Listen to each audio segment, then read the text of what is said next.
ক'ব বিচাৰিছোঁ যে যিহেতু আমি তাত বাৰিষা ছিজনত তাত বৰষুণ পৰি পূৰা পানী হৈ যায়, তাত আমি প্ৰেক্টিছ কৰিব নোৱাৰোঁ, সেইবাবে আমি ৰাস্তাত আহিবলগীয়া হয়। যিহেতু এইটো সোনকালে মেলাটো হৈ পেলাই শেষ হৈ যাব লাগে, আমি এইটোৱে ক'ব বিচাৰিছোঁ।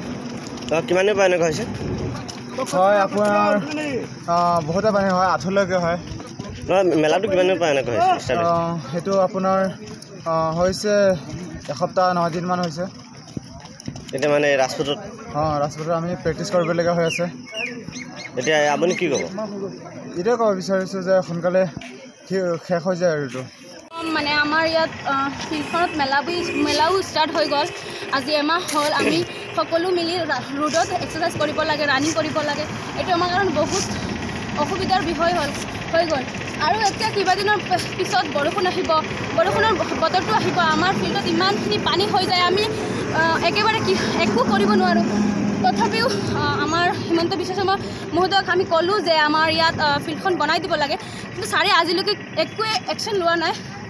এইটোৱে আমাৰ কাৰণে অসুবিধা হৈ গ'ল যে আমাৰ ফিল্ডখন অতি সোনকালে বনাই দিলে আমি মানে এক্সাৰচাইজ কৰিব পাৰিম। আৰু আমাৰ আশে পাশে এখনো ফিল্ড নাই, তেতিয়াহ'লে আমাৰ ইয়াৰ লোকেল ষ্টুডেণ্টবিলাক ক'ত যাব?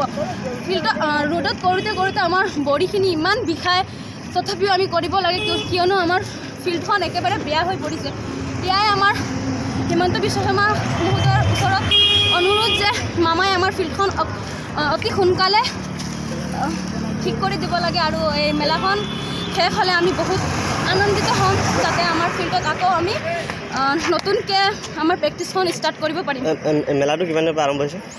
মেলাটোতো মেক্সিমাম এমাহ হৈ গ'ল, তথাপি ইয়াত ষ্টাৰ্ট হোৱা নাই, কিন্তু তেখেতৰ সকলো সামগ্ৰী আনি ৰাখিছে। ইয়াৰ কাৰণে আমি মানে ফিল্ডটো পূৰা ব্লক হৈ গ'ল, আমি একোৱেই কৰিব পৰা নাই আজিলৈকে, এমাহ হৈ গ'ল। গতিকে কৈছোঁ যে আমাৰ ইয়াৰ যিসকলে এইটো মেলা এৰেঞ্জ কৰিছে তেখেতক যাতে এইটো মেলা অতি সোনকালে শেষ কৰিব লাগে, আমালোকে যাতে ফিল্ডখন আকৌ মুকলিভাৱে পাওঁ, যাতে আমি আমাৰ এক্সাৰচাইজটো কৰিব পাৰিম, সেয়াই কৈছোঁ।